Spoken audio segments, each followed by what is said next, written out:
Everybody, and welcome to what I think is going to be a fascinating evening, hearing Alan Powers speak this evening. Just a couple of housekeeping things. You are all muted, and we have questions. We will have questions at the end, but could you put your questions into the chat line? You find the chat button at the bottom of your screen, and you just type in, and we will look at your questions and ask them on your behalf at the end of the talk. Now I'd like to introduce Alan Powers to you. Alan is the author of many books, and I think quite an authority on 20th century architecture and design.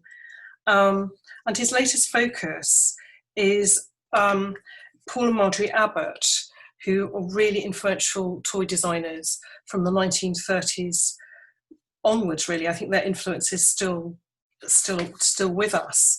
And he's curated a fascinating and very important exhibition, which is actually at the Margaret Howell shop in Wigmore Street. And it started last week, and I was really delighted to go to the exhibition with Alan last week. And he has written this wonderful accompanying book with the exhibition. He will explain a bit further, I think, during the evening as to how one is able to go to see the exhibition before Thursday, really. I've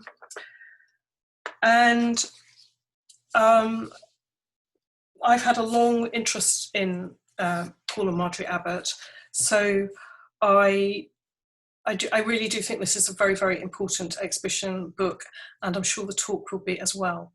So without further ado, over to you, Alan. Well, thank you, Deborah. I'm delighted to be here, and I'll go into the talk in a moment. In fact, straight away, I think, without more ado. There we go.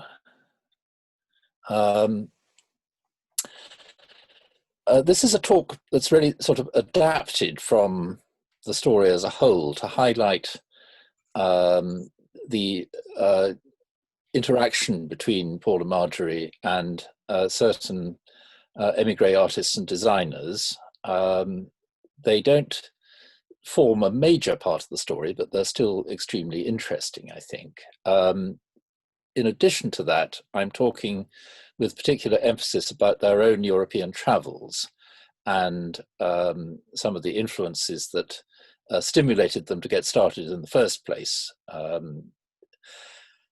In between, there's a bit of a sort of fly through what they did with toys, focused very largely on the 1930s rather than the post-war decades.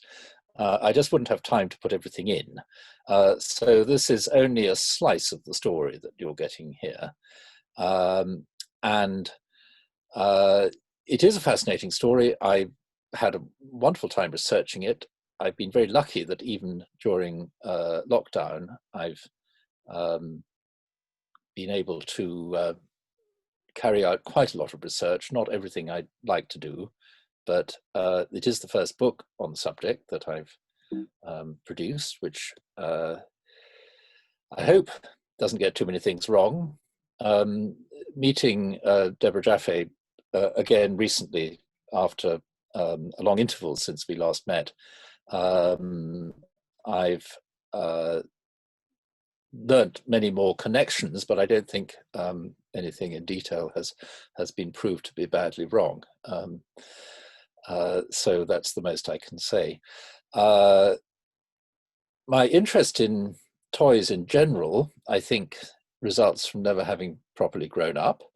My interest in Abbatt Toys in particular results from having had some of these as a child living in a modern house in Hampstead. You know, what else would possibly be right? I joke, but only slightly. I do remember visiting the shop when I may have been aged about 8, 9, 10-ish. I think it was that sort of age.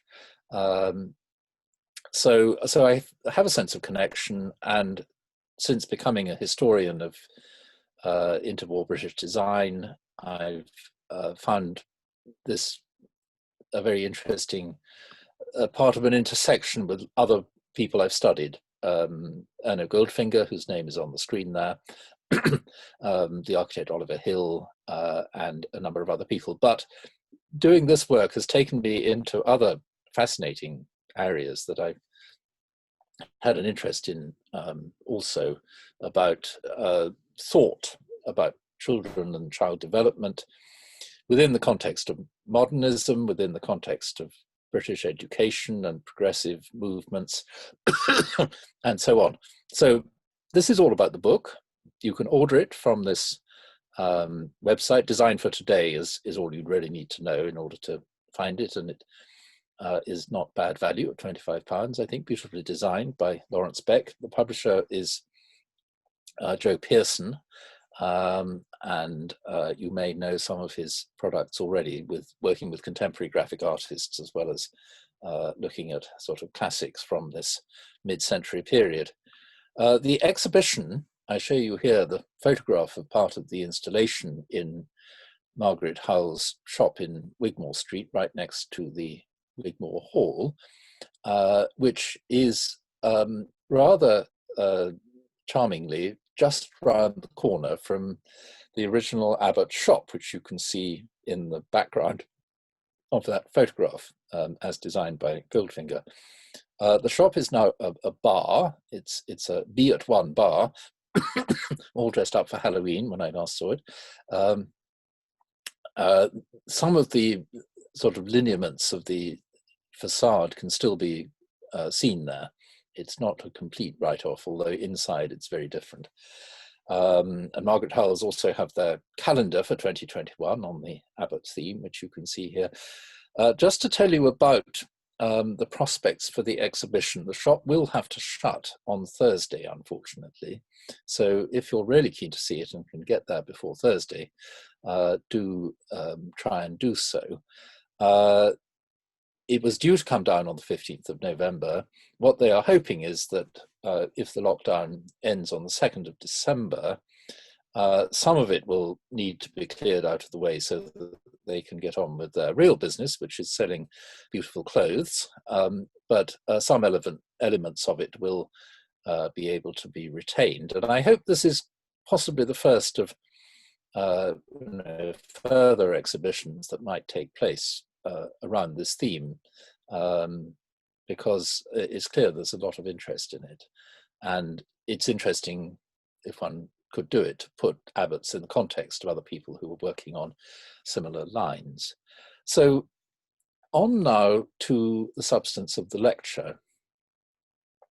First of all, introducing our protagonists. The first thing I see, which I didn't see before, is that Paul Abbatt's date of death is missing from the top left. He died in 1971. But these are two remarkable people, coming from fairly different backgrounds, but the same age. Paul Abbatt from Lancashire. The Quaker element is really important with him. His education at Quaker schools, being a conscientious objector, going to Cambridge, and then starting off as a maths teacher in progressive schools. So I'd love to know more, if I can find out, about what he was up to in Cambridge, whom he knew, and so on. But he's well into progressive groups and movements, and particularly Sidcutt School will come up in a moment because of its connection to the order of woodcraft chivalry. Marjorie Cobb came from a rather wealthier background in the London area, and as you can see, she went to Rodine School, which is sometimes made into a joke, but it was no joke at all. It was a very serious school which expected its pupils to go to university, to become professional. I researched more about it when I wrote a book recently about the artist Enid Marks, who was there. It also had very good art teaching. Enid Marks was just slightly younger than Marjorie, but I think it would have been very similar.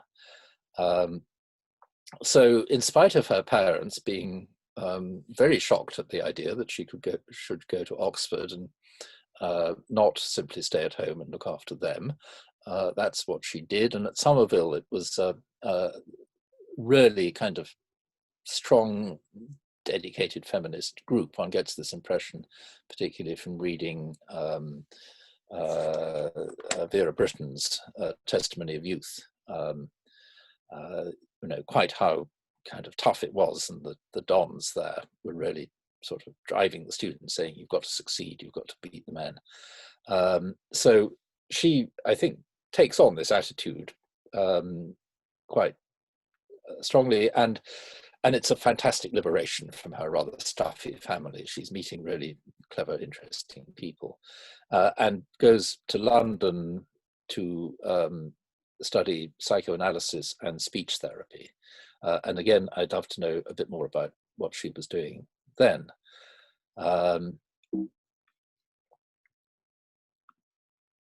This is not the photograph of the event at which Paul and Marjorie met, but it's the next nearest thing I could find. It's come from a slightly later date. But this is the Order of Woodcraft Chivalry, camping in Regent's Park for the new year. They must have been tough. Paul was introduced to this organization, which was a sort of pacifist Boy Scout organization founded by Ernest Westlake and continued by his son Aubrey, who was the head of Sidcutt School. It involved adults and children, and it was based on ideas coming from Ernest Thompson Seton, who wrote about Red Indians and their sort of oneness with nature, their skills of observation and being able to manage with very little. So it was to do with going out into the woods, camping in the wild, and children becoming independent, all of which were very strong principles of Paul's. Somebody among Marjorie's friends knew about it and invited her to go along in 1926 to a camp, and this is how she remembered it, this little teeny tent in the woods, which smelt so marvelously. All the pine trees, and to hear the birds singing in the morning, I felt quite ecstatic about it. And there I met my husband. So this is how they met, rather romantically. It was 4 years before they got married. Her parents were very opposed to this pacifist. And there are some letters that I've seen, which they were exchanging during that long engagement, effectively. But they did get married in December 1930. And then they set out on a honeymoon that actually went on for a year. They went off just with knapsacks and were moving from one place to another, although Vienna was really the center of their interests and activities. They both spoke German quite well, and this clearly was what made this possible. I'm quoting here from an excellent master's thesis by Jude Welton, which luckily I was lent a copy of by Marjorie's niece, Felicity Jaffe, and that was incredibly useful for writing the book, because when this was written, although Paul had died, Jude Welton spoke to Marjorie and got her memories recorded. So when they set out, Paul, as you will recall, was already a teacher. Marjorie was very interested in children, speech therapy, psychology, etc. And their intention was to come back and start a school. So they were looking at the new schools, particularly for the early years. This was their focus, including this Haus der Kinder in Vienna, which had only just been built by the architect Franz Schuster. Then, as the text says, they went to Yugoslavia, went to Russia. They actually traveled on a boat down the Volga, endured considerable hardships, but they loved it. It was, in many ways, the great moment of their lives, I think. This is another version of the story, I think, told in, yes, it's in Marjorie's words. And among the other things, visiting these schools, they saw the toys, many of which I think we wouldn't call toys. It was the fact that the children, as we can see here at the Haus der Kinder, were doing household tasks of various kinds, doing it with kind of serious, real stuff. And they were captivated by this. And whether or not Paul had already worked out his theory, which was corroborated by others in the field, what children really like to do is work. Not work they're told to do, but just do the things that adults do and to be able to do them well. Other toys, of course, have their role, but a lot of their effort went into facilitating activities of this kind. And although there was some provision for this in existing toy manufacture and retailing, it was not the main focus, as I'm sure you can imagine.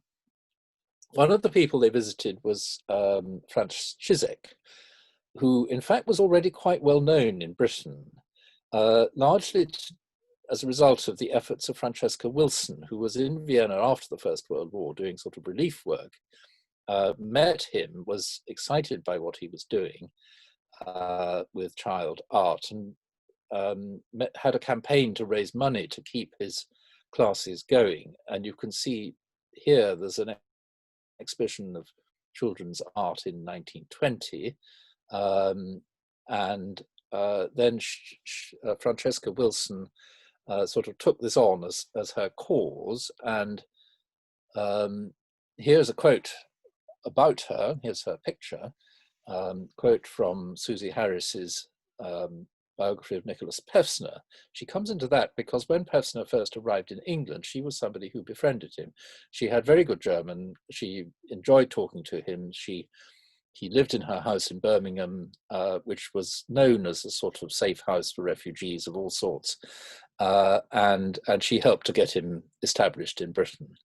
So she was important for him and for a lot of other people as well. She's somebody who'd broken away from her background via Cambridge, as you can see here, teaching at Bedales. Quakers come into it as well. And there is a PhD thesis about her, which I've started to read, which is really excellent. You can find it online. Relevant, I think, to Insiders Outsiders is her later book, which I haven't read.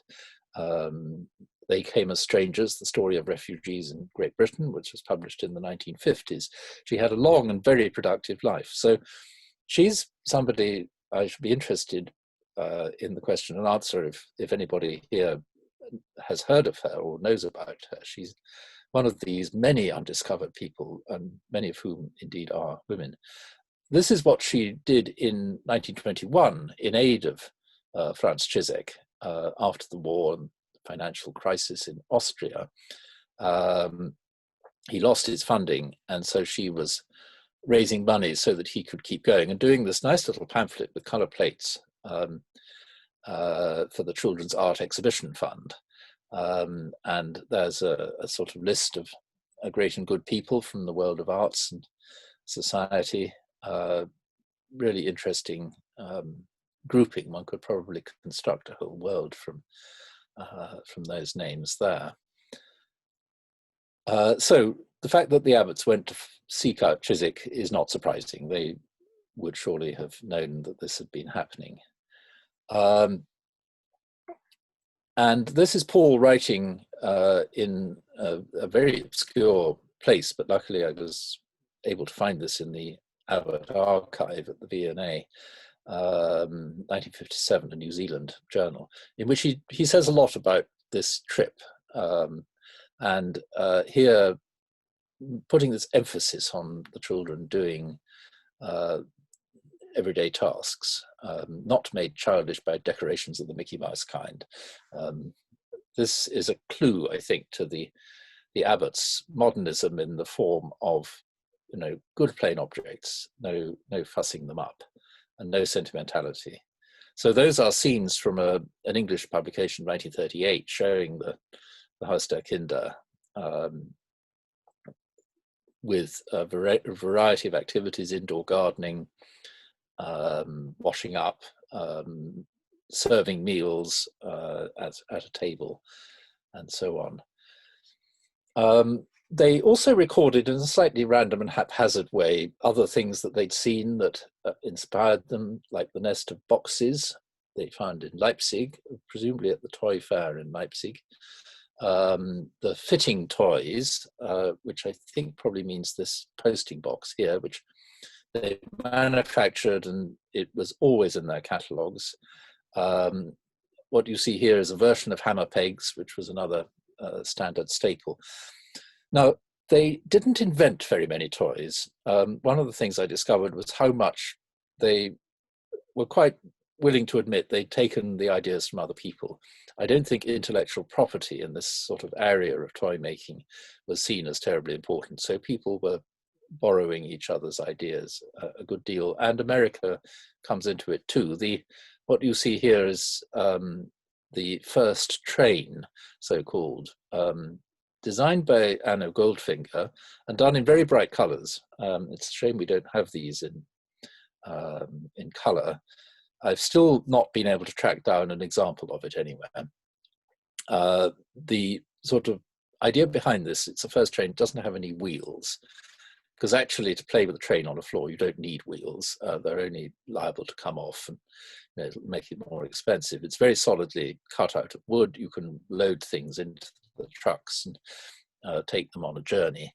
But in fact, there was an American product that was virtually the same. Goldfinger didn't add very much to this, it has to be said. The posting box, the catalogue of a exhibition at the Museum of Modern Art in New York, The Age of the Child, says this was designed by Milan Morgenstern, who's coming up later in the story, but I haven't found corroboration for that anywhere. I must get on to Juliet Kinchin and see if I can find out.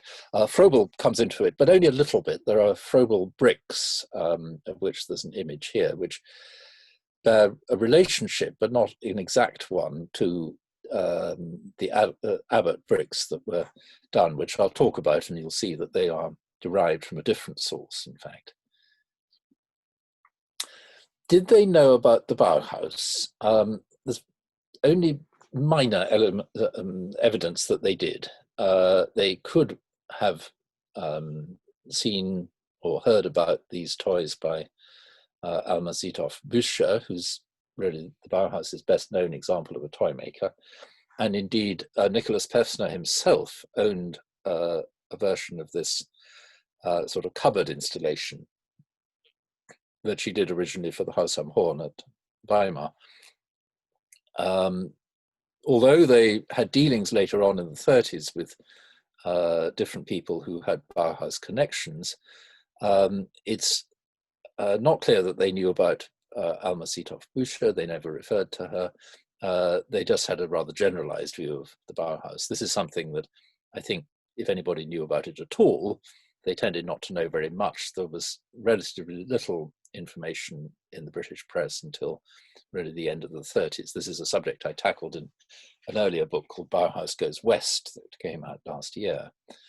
So there was no hostility generally, but there was just a lack of information.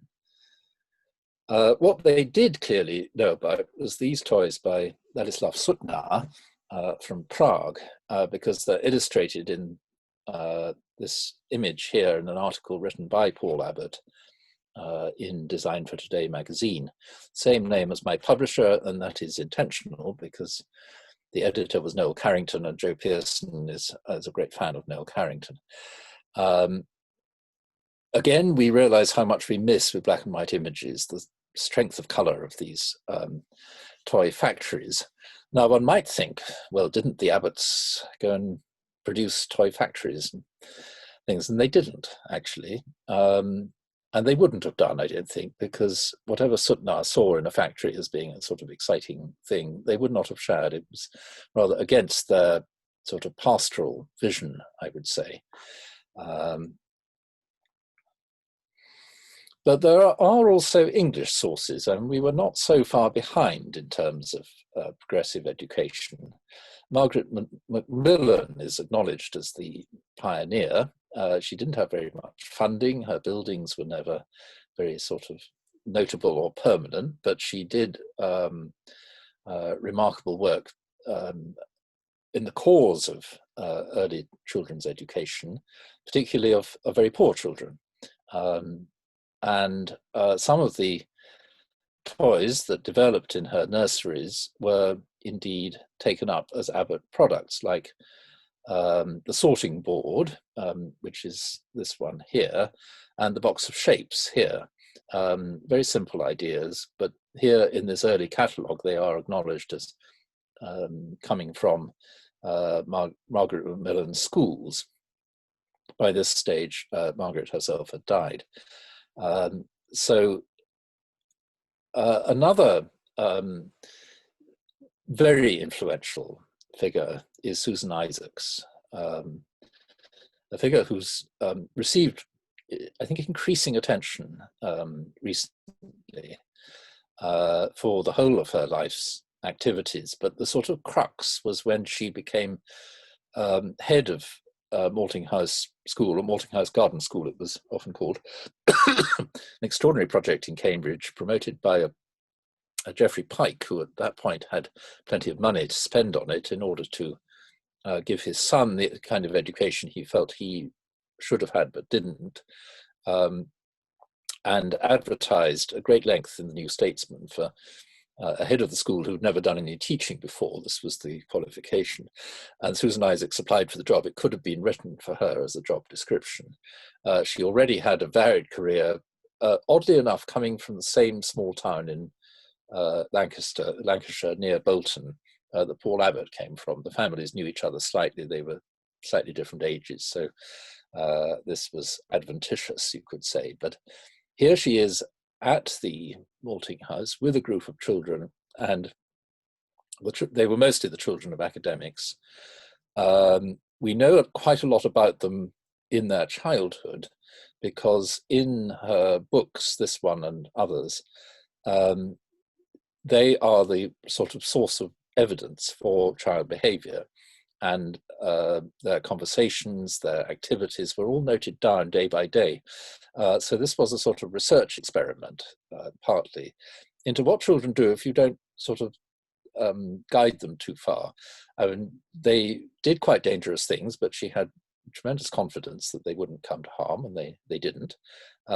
They spoke very freely about all sorts of things, and she was interested in psychology and in, what lies beneath the surface with children that is so often suppressed, and how it comes out. So the books I would recommend. They are absolutely fascinating. And she had a sort of Peter and Iona Opie interest in the kind of folklore stuff of children and their spontaneous activities, and how certain sort of habits and crazes came and went among the group. So this is one of 3 books that she did based on her experience there. And this one came out in 1930, so it was just there at the time that the Abbatts were setting up, and they made contact with each other, and they always acknowledged her importance. So here from Design for Today, same issue of the magazine, this is extremely valuable, because it comes at an early point in terms of the Abbatt's own project. For the rest, we don't have much to illustrate this period, but what happened was they came back to London at the end of 31. They took a flat in Tavistock Square in Bloomsbury, and they put on an exhibition by invitation for friends of the toys they'd brought back from Europe, which was really just a sort of trial to see what people thought. And people who came said, these are marvelous, we need to have them. So this is what set them, instead of founding a school, they said, well, we need the toys and the equipment before we can have the school, so let's do that first. And indeed, they never went beyond that. That was where they stayed for another 40 years. So the limited company was established in 1932. They acquired a building in 1933, not a shop at that point, but a small factory, warehouse, and office, because their sales were either through department stores, etc., or through mail order. Climbing frames, slides. By this stage, they've had the design services of Anno Goldfinger, but to what extent is still hard to establish what he designed or what he simply adapted. Playing out of doors, an important aspect, illustrated here, real garden equipment. Here is Goldfinger, who is indeed an emigre, but certainly not an emigre forced to come to Britain. He was in Paris. His nationality is quite complex, it's sort of Hungarian, we'll cover it. And because he'd met Ursula Blackwell and they had a child, Peter, and got married, and they moved to London anyway, where he hoped to find work. How he met the Abbatts is still not clear. It was very early on in their project and while he was still in Paris. But he designed toys, he designed their logo, and then he designed exhibition installations and finally their shop, which you can see here. Here's the outside, very modern. The excuse is it was a busy street, and so they sort of set it back so that you had a calm area in which you could look through the window. An incredibly modern door with just a single pearl handle and just metal framing top and bottom, but not on the side. And a description here of the shop and how it was unlike anything else at the time. And clearly this was the case. Some of his sketches for posters for the shop opening, for that roundel sign that's projecting out there. And he did an exhibition display in 34 for them, which is, there's no visual evidence of that, but here is 1937. He did the toy display in which the Abbatts were really the sort of curators of this for the British National Pavilion. Several Goldfinger objects are shown here. That's a screen with photographs by Edith Tudor Hart, probably known to you as a photographer, resident at Lawn Road Flats, etc. There you can see hammer pegs under the bench here in the front. My little arrow there we are. But a carpenter's bench, very important, miniature, easy work, kitchen furniture. These are not all Abbatt products, but they made sure theirs got to the front.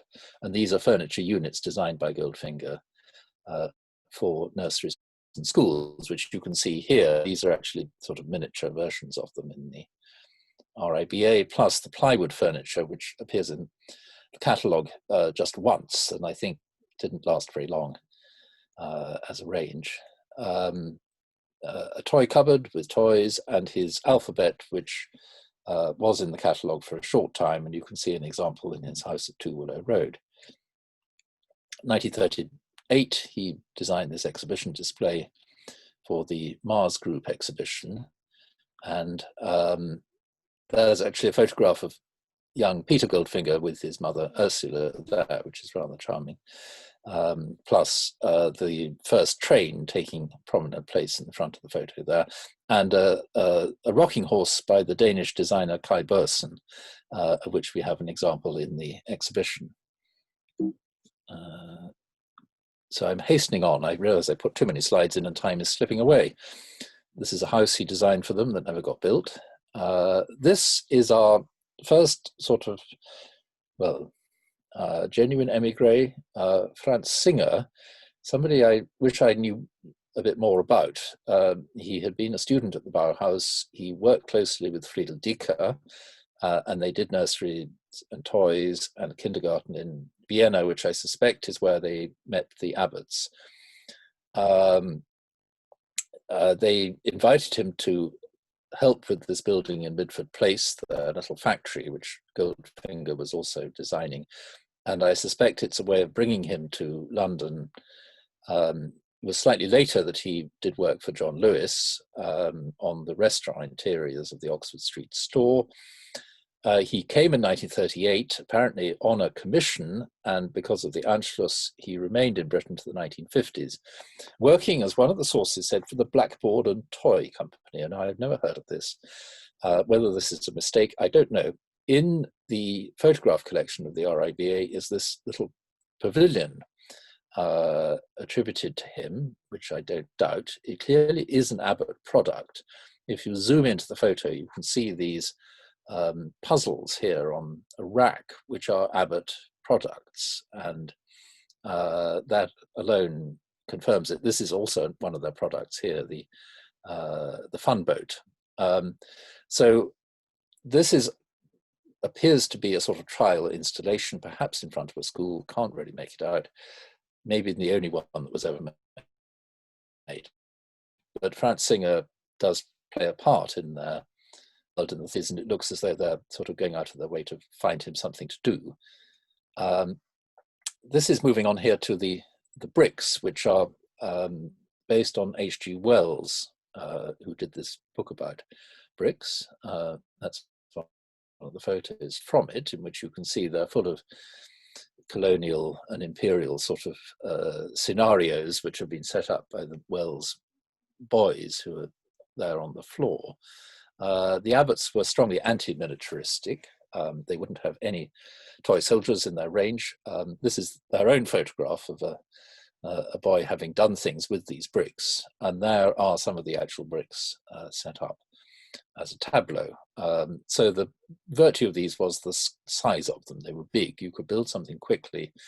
They didn't have any detail on them, and you could build something up and knock it down and nothing would get damaged. So I played with them as a child and I thought they were great, and I still have the set that I had then. Where are we? Here. Yes, they also produced these jigsaw puzzles and what were called the picture trays, which I haven't got in the lecture, but they're well illustrated in the book. These are by Frida Skinner, who was a sculptor in later life and worked for the Abbatts. Originally, she had her own space in their factory for painting these. James Gardner actually got his name on this one, which was unusual for the Abbatts. This is the Zuzag, which is both a sort of jigsaw puzzle and a game that you can play based around London Zoo. You can see Bertolt Lubetkin's penguin pool represented down there. This is a very glancing encounter with another Bauhaus emigre, Ludwig Hirschfeld-Mack. And stupid of me, it took me a long time to realize in this catalogue page, which is from 1937, 1938 rather, it says, Mr. Mack holds classes in the making of simple musical instruments. And I hadn't thought Hirschfeld-Mack, but I did finally, the penny dropped, luckily, because I'd studied him as part of Bauhaus Goes West. Sadly, never got to include this picture, but if you listened to the previous lecture I gave for Insiders Outsiders in the summer, I included this as such a wonderful picture of him with these boys who are clearly not quite sure about what they're doing, but he is happily sitting in the middle with his accordion, and they are playing colours. This was his great belief about the relationship between colour and sound. But he was going to conduct classes both in making instruments and in performing them on Wednesdays from 4 to 6. I do rather wonder whether anybody signed up for these and whether they ever happened. But this is the letter that Paul and Marjorie wrote to him. This is the catalogue entry from his archive in Melbourne, Australia. They want to offer him facilities to hold classes and obtain maximum of publicity. So maybe if the war hadn't come, this would have taken off. As it was, he got rounded up for internment, sent off to Hay Camp in Australia, and there he remained for the rest of his life. And there his archive is as well. But the more significant, in some ways, emigre interaction that the Abbatts had was with Milan Morgenstern, who I've already mentioned.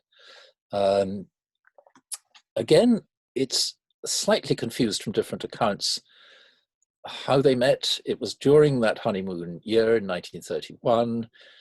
Milan was based in Berlin mainly. He worked with Helen Lobeer, who was based in Vienna, and they were already working on toys for handicapped children, and a book came out in German in 1936 on this subject. He'd been in London apparently in the early 30s, and the Abbatts had said, don't go back. You know, this was after Hitler had come to power in Germany. He said, no, it's all right, I'm going to go back to Vienna. And then, of course, the Anschluss happened. They took very decisive immediate action. Paul sent a letter inviting the family to London. So this was Milan, his wife, and their two children, Eva and Franz. Franz is credited here as a co-author of the book later on, because he stayed in England and had a career in the same field of special educational needs. What Paul did very cunningly was to backdate the invitation letter to before the Anschluss, so this helped them all to come out. He went down to Folkestone to meet them off the boat train and eased their passage through customs, and so they came on to London. And this is written up in an account by, I think she's Sophie Morgenstern, the wife. This is how she wrote about it. And luckily, in this wonderful group of papers from Felicity Jaffe, they were interviewed in 1981. I don't know by whom, but their stories were got. Marjorie met them at the door in Tavistock Square, and she had all her suitcases in there. And she said, "Oh, we love it so very much to be in a hotel." Sorry, this is just taken the text from the book. So they not only invited them to stay, but they moved out themselves so that they could settle in, without these English people breathing down their neck. It was full of flowers. Everything for the children was there. And then I think this is a wonderful recollection from the daughter, Eva, sliding into their drawing room with a floor as smooth as a skating rink. They had a great belief in floors as a playing surface. So this is rather typical. And then, they helped them to get into different schools, and this recollection of staying with them at Christmas in their cottage. They had this property at Ibstone in Buckinghamshire, which included a farm run by a Marxist who was really more of an academic than a farmer, I gather. But this, I think, is a lovely episode of taking people in and really looking after them. And I'm sure they would have done it for more if they could, but this is a very solid. And then just going back to this, they facilitated the production of this book. Sadly, Milan had died by this time, but Franz had sort of stepped into his shoes, and they put on a special exhibition of toys for disabled children, which is written up here in the Times, and incorporated some of these in their catalogue. So this was, I think, quite early in thinking about this as a potential area. And of course, these toys are good for other children as well. So this is my final slide, and I think I'm on time. I only recently got this photograph of Paul, which is lovely. It came from Patrick Dickinson, who was in the background as a child. His parents knew Paul and Marjorie. And Felicity, Marjorie's niece, says just what fun he was. He understood children. He could get on their level without patronizing at all. So it would appear from that picture. And Marjorie was perhaps a little more reserved, but a powerful figure, and also fun.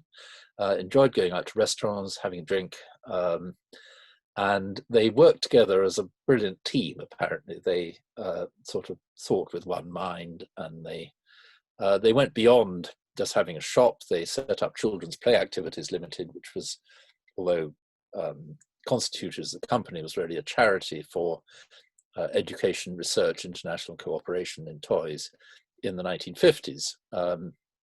I think it's a great shame that Paul never managed to publish the book that he wanted to do in later life. So his writings are rather fragmentary, but they are fascinating. And perhaps I'll close with something that my publisher, Joe Pearson, told me, and I must ask him where he found this. Apparently somebody once asked Paul, what was the best toy to give a child? And his answer was a forest.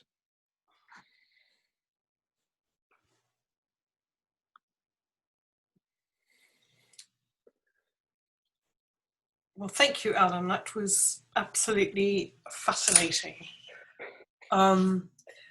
We have a couple of comments, which I think you might find interesting in the chat line. The first one is actually the address of the Margaret Howell shop. I can't remember. It's Wigmore Street, London, W1. I have no idea what number it is. Do you happen to know? I would always forget the number, but look it up on right next to the Wigmore Hall. Right next to Wigmore Hall, yeah. But from Robert Drake, he's written that my partner Mark Oldbrook's father, then Alexander Urbach, attended the Haus der Kinder in Vienna when it opened. He was aged about 5 or 6. Bobby then says he's left the meeting, so I know him well. He's a good friend. All right, okay. I shall catch up on that.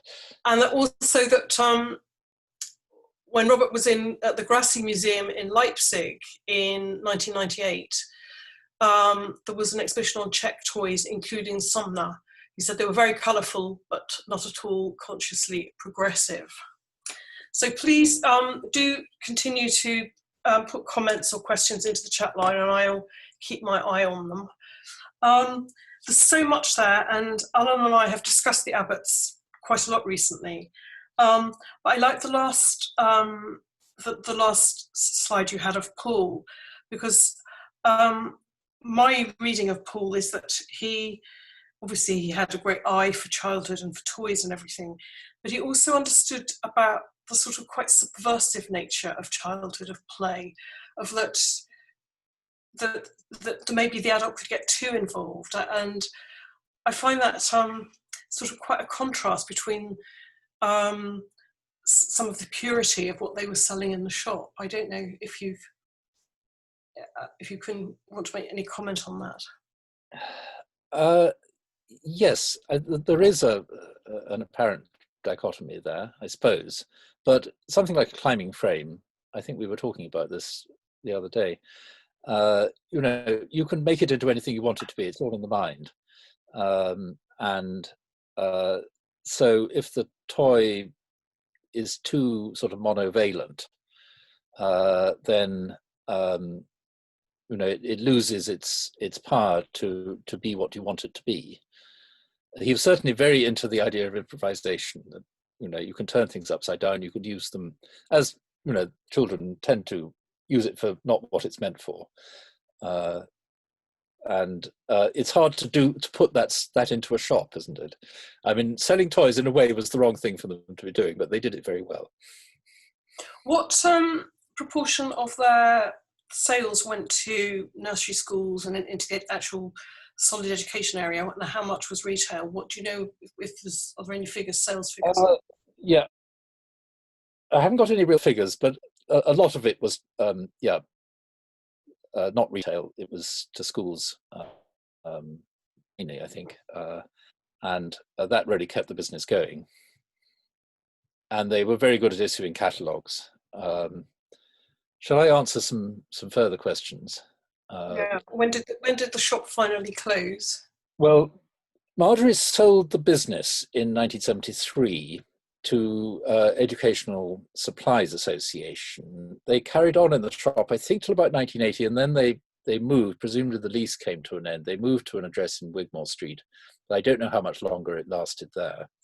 The whole British toy industry at every level went into serious crisis in the 1980s, and many of the makers shut down.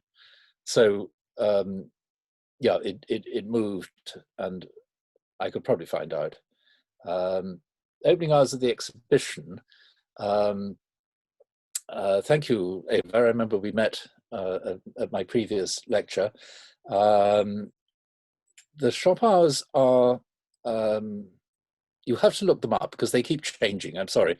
It's because, you know, they adapt to what they think the demand will be, if you don't mind looking them up. But it's sort of regular 10 o'clock till 6 o'clock sort of thing. But I don't know. Here is that Ava would like to visit with her 10-year-old grandson, because he is the great-great-grandson of Ludwig Hirschfeld-Mack.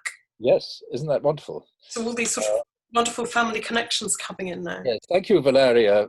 94 Wimpole Street was the shop, but it's not the Margaret Howell address. And it's the shop that's in the photograph behind Alan. Yes, the old Abbatt shop. It's worth going to have a look at because you get a little sense of it. Abbatt taken over by Galt? No, not true, actually. Yeah. It was the Educational Supply Association. Galt was an older company, but didn't sell retail until they decided to do so. They invited Edward Newmark, who'd been Abbatt's shop manager, to come and join them, and he jumped ship in about 1960. And Galt started making things which were very similar to the Abbatts. So it looks like a takeover, but it wasn't. And they existed quite successfully side by side, actually. I think Abbatts came to an end. You know, founders don't really, their kind of pet projects don't survive them very often. And so the original impulse sort of disappeared after Marjorie retired. They certainly sold Kittycraft products at various different times, and it's quite right. Thank you, Charles Saunter. Yes, so the question here, did they? Is there any evidence that that the Abbatts knew Hilary Page? Hilary Page started Kittycraft Toys in the 1930s. Yeah, as far as I can tell, it was only a business relationship, not a sort of intellectual rivalry or companionship. But they are on extremely similar lines. If you know more than I do let me know. I think Hilary Page died in the early 50s, didn't he? Yes. Yeah. So, do you keep? Oh, somebody here has written that the shop, the Margaret Howell shop, is open from 10 till 6. Alan, in your book, you talk about the wonderful Maria Edgeworth. Yes. And Maria Edgeworth in the 1790s wrote an awful lot about childhood and education. You classify her as sort of the forerunner of the Abbatts, I think. Yes. Would you like to elucidate more Yes. on that? Well, I have to say this is, you know, something I've picked up from reading other people's texts. I think that the chain is broken, probably. I think she is rediscovered rather than remembered through the intervening years. But what is interesting is that when she was writing, there was already this sense there are all those people out there who are commercial and they do not have the child's best interests at heart, and the toys will be made that will be either unsafe or easily broken or soon abandoned because they don't have what play theorists call affordances, which is to say all the different things you can do with them. You know, what can you do with a doll? It's sort of relatively limited. But if your doll is made out of a cushion or a stick, you can do a lot more with it. So there's always been this tension between the literal toy, the commercially appealing toy, the beautifully packaged toy that is assumed probably wrongly to be, you know, a bit shoddy, and the pure toy. I think there's an interesting story here in relation to Lego, and I hope they're not listening, and I won't get sued. But you know, they have gone to the dark side, I think, totally. It's no longer a construction toy. It's now a very kind of highly directed thing where you have to build the model precisely according to the instructions. Once you've done it, it sort of ceases to be interesting. And I feel that's very regrettable. I was of an age that, Lego only came in when I was, aged 10 years or so. And I didn't think very much of it because, it tells you what to do. You can only build in right angles, not like Abbatt bricks, where you can make what you like and you can dream it into being what you like. And it's lovely on the touch. The wood is solid and warm and not plastic. So here's an old fogey speaking about toys. I was looking at the in your side of the wooden train. Was that designed by Goldfinger? Well, apparently yes. Because it's a very similar scale to a tin train, metal train that was designed at the time by Frank Hornby of Meccano fame. And I was just thinking, I mean, Frank Hornby, he patented the first Meccano in about 1905. There must have been, well, Hamley's was just down the road really as well. I mean, it's just curious that they managed to create this niche for themselves away from the mainstream, really. What, that Abbatts did? Yeah. Yes. Triang and Hornby and all those names going on, and Hamley's and everything. Yes. Well, they did sell their products at Hamley's at an early point. I suspect maybe that came to an end. The toy trade, so far as I can tell from Games and Toys magazine, which I had access to, rather welcomed them. And, they were made to feel at home. They exhibited at the British Industries Fair in the toy section, at least in the early 30s. What happened after that, I don't have the evidence for. Certainly, Paul, rather revealingly in a newspaper interview, said, our shop is slightly intimidating. I can see that not everybody wants to come in. And it's as if they quite liked it that way, I think. Did they sell any dolls and soft toys? No. No. I think not at all. I don't think they were against them as such. But what I suspect is their supply chains well, when I say no, actually, I'm going to qualify this in a moment because it's not absolutely true. But in terms of the things they made, they weren't set up for making them. And I imagine they thought, well, everybody else is doing that. We don't need to. Yes, Susanna Charlton has just said, what about Sacha Dolls? And this was my exception, because they came from Switzerland in the late 60s, and the Abbatts did sell them and promote them quite strongly. But they were, again, it's this possibly slightly snobbish thing, they were the best dolls. They were very well made, well modeled, beautiful clothes, and boys and girl dolls, and some with dark coloring. So these were acceptable, okay dolls, and they were expensive. So going back to Lego, we've had a question here from Andrew. Following the observation about Lego, did the Abbatts push back against the more prescriptive Froebel and Montessori educational toys? Very good question, and the answer is yes, they did, and they did this quite explicitly. And they said that particularly the Montessori system could become oppressive in the wrong hands. Everything depended on the teacher who was dealing with it. And I think they saw the Montessori, I think they would hardly even call them toys, as being too boring, really.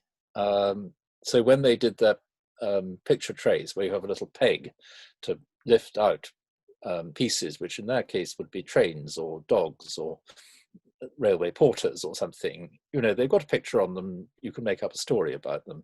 The abstract shapes of Montessori, they don't have any stories in them.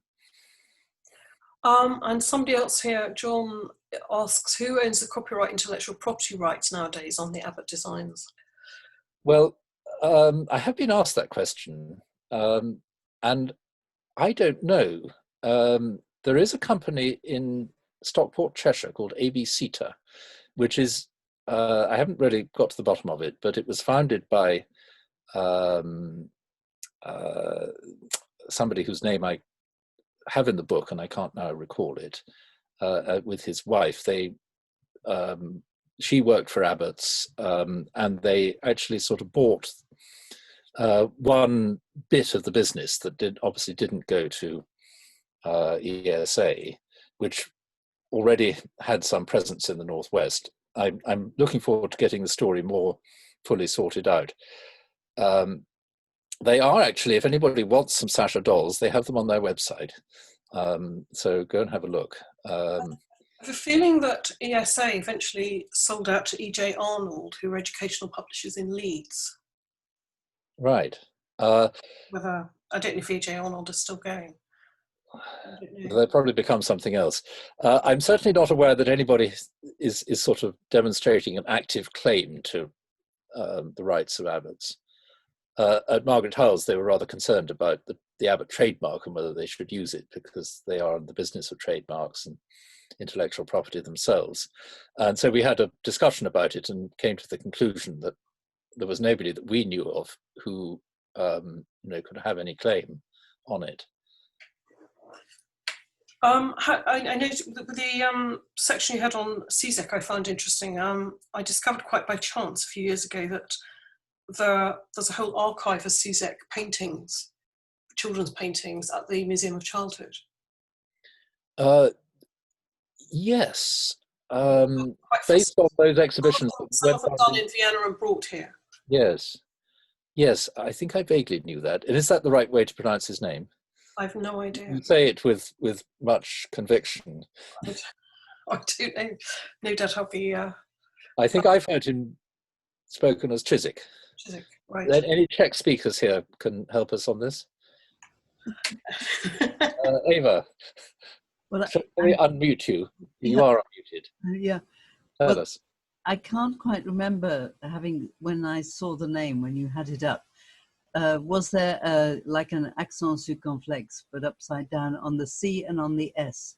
In which case, it would be Zizek. Zizek, yes. There is one. I couldn't get it onto my keyboard, but there is one certainly over the C, and I think it's a Z in the middle. Right. So yes, it would be Zizek, I think. Zizek. Thank you. I'm very grateful to you. So after the war, did they just concentrate? Did they go back to Germany and Austria and import anything else, or did they just manufacture here? Did they find enough going on here to keep them going? Well, I think it was mostly British until in 1963, and this is described in the book. They put on a special exhibition of toys from the European Free Trade Area. So this is pre-EU. This included Denmark, Sweden, Switzerland, and Italy, I think, right? No, not Italy. Anyway, and there were some British designers as well. And at that point, they started importing more Danish things. They already had the connector construction toy, which was in the photo of the exhibition, these sort of rods and hubs, which was always on the packaging. It said designed by Danish architect Willy Fangel, and so that was Danish. And Kai Boersen toys came in, and Antonio Vitali, who was Swiss, who did lovely carved wooden pieces. They started selling those. These tended to be rather high up in the price range, and how many of them actually went to children, or whether they joined that sort of mid-60s trend to have beautifully made toys by the Eameses or whatever as part of your decor in your graphic design office. I'm not sure, and I'd love to know more from anybody about that. Did they get involved in the design council with the triangle and in the 60s? No evidence that they did, actually. They were employing designers who were very involved in Society of Industrial Artists and Designers and Design Council. Yes. I'd like to know more. Design Magazine, which was a design council publication, did a number of articles on toys, one of which, very interesting one by Roger Coleman in 1957, I've cited in the book, sort of taking pleasure in the kind of fact that toys are having a moment, as we might say now, but also kind of concerned about where the future direction might be and whether the design would sort of overtake the play value. John Gould's boats, for example, I suspect must have had a kite design. They did, yeah. Kite mark, and they sold those, but their own products don't seem to have been kite marked, although they were going on producing their jigsaws all the way through. Jo Lucy has commented here that, getting back to the copyright issue, that Joe Pearson told her that he'd identified and found the relative of Marjorie Abbatt, so he might be the person to ask about the Abbatt Toys copyright. Well, this relative is Felicity, who I've mentioned, who's Marjorie's niece. And in my discussion with other people, it seems that she would not have a claim. She's certainly not aware of having a claim. But I don't think she was in at the end of the business enough to know where it went either. So probably our friend in Stockport is the nearest we can get, if it matters. Anybody thinking of remaking these? I think it's interesting because, of course, since all this, there've been huge legislation changes in toy safety and EU standards and everything, especially swallowable size things. So as we were going around, especially the other day, I noticed, the little tabs that you pull the insect puzzles out, they're probably far too small for now. So the safety things have had a huge impact on the actual look of the design. Any more questions, please? We're having a really interesting debate here.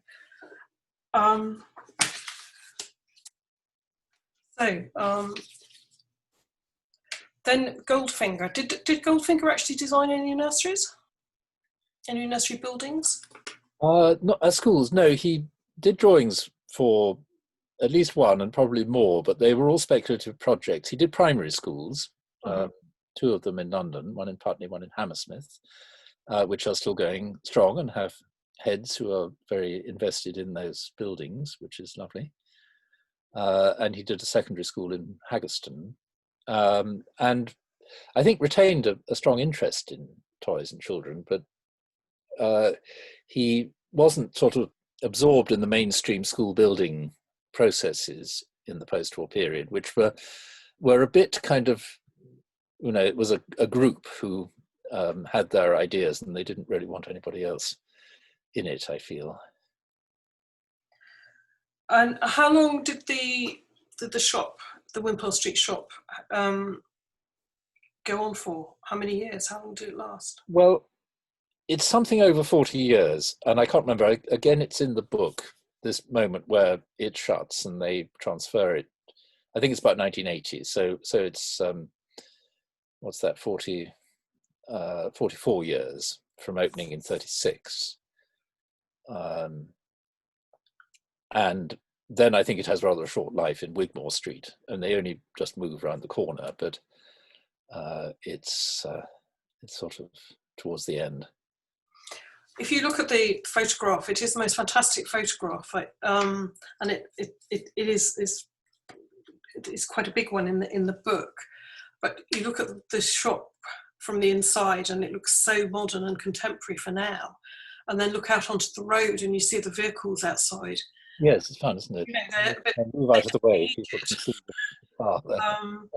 It is the most fantastic photograph, and also, of course, all the furniture is at child height.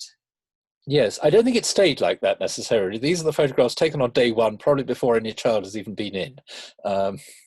So who knows? The few photographs we've got of it at later periods, it looks quite a lot more crowded. But my personal memory of it, and I don't know if there's anybody else here who remembers going there, was that it was surprisingly empty compared to whatever my expectation was. That it just didn't seem to be much stuff.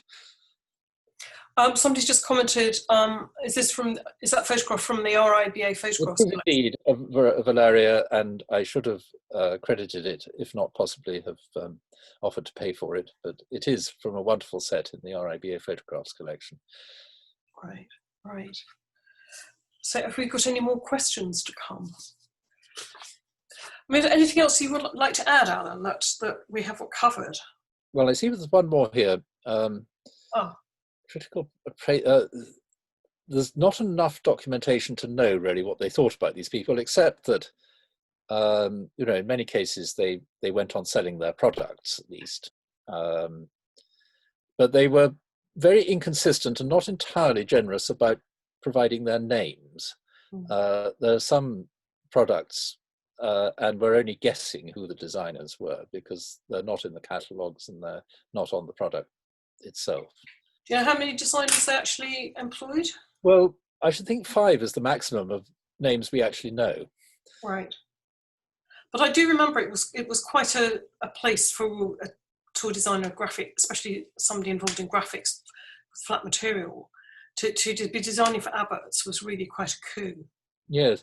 Well, we haven't mentioned Ken Garland, the very distinguished graphic designer, who did do work for the Abbatts in the second half of the 1950s. He kind of restyled their catalogues.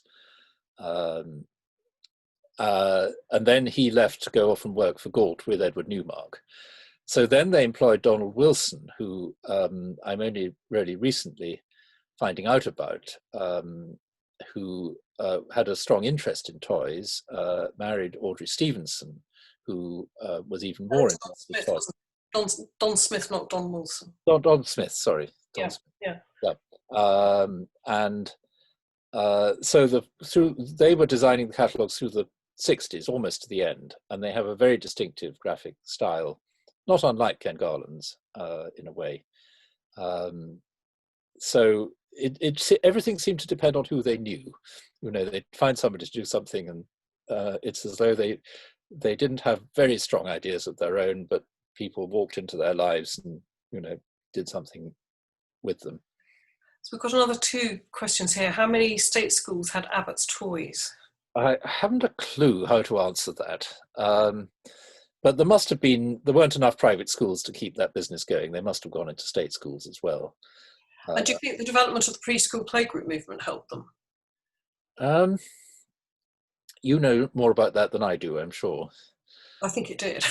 And the toy diapers movement, yes. I can Yes. There's an interesting follow-on letter after Marjorie's obituary was published in The Guardian. Somebody wrote in from Brighton who had started a playgroup, and Marjorie got to hear about it and was very interested and sort of helpful and active.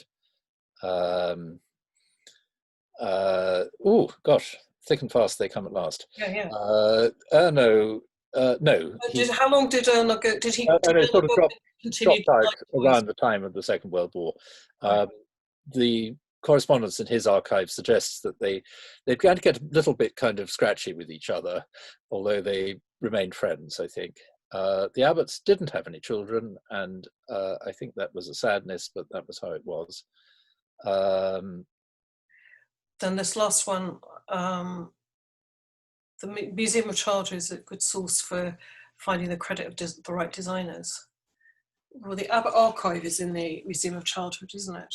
Yes. Well, I realized partway through writing my book that I hadn't seen anything like all of it when I thought that I had. And you could say I should have stopped until the archive was available. But not only do we have a pandemic, the Museum of Childhood is closed for refurbishment for a spell of about 3 years, so it would have been a long wait. So I went ahead anyway. The Dalmatian, I haven't got Jill Harrington's name. I don't have the Dalmatian in my book even, so it can't be attributed there to Jill Harrington. Did design puzzles, but later ones, and they are credited in the catalogue. So I've been very careful only to attribute what I don't actually have documentation for. But whether the archive would reveal more, I've yet to find out, I'm afraid. I think it has all been catalogued though, hasn't it now? The archive. Yes, there's an online brief catalogue, but whether I don't think there's any more publicly available information. Where did they get their money? This is Chris Saunter again. Where did they get their money from to kick this off and during its life, as it doesn't seem a very strong business model? Well, that's a very interesting question, and I wondered about it. Marjorie's family had some money. Whether she had access to it, I don't know. There's no sort of evidence that they had a friendly backer or anything. I think there was a bit of hand-of-mouthness to it. Part of the scratchiness with Goldfinger is that by about 1938, they're clearly finding it a bit harder to sort of keep the thing going, and he was being paid on a retainer, which I think they must have regretted. So it obviously did keep going, but quite how it was done, I can't tell you. Did they own the shop, or was it rented for 40 years? Well, I think it was leased, almost certainly. The building belonged to Debenhams department store. They put it up in 1927, and they may have been quite understanding landlords, because Debenhams had a rather sort of liberal side to it. Yeah. So do we have any more questions? Because I think we're almost, I can't remember how long we said we were going to go on for. I think we should have finished nearly half an hour ago, shouldn't we? Right, okay. So shall we'll wind up. Alan, this has been absolutely fascinating, and I'm sure there's much more to be discussed in due course. What a pity that the shop is going to be closed. No doubt they will. Margaret Howell will put on their website, or somebody will, when they reopen, if they're going to extend it. But if you can't get to the exhibition, do buy the book. It's fantastic, full of pictures, look, all the puzzles, everything, and a really good read as well.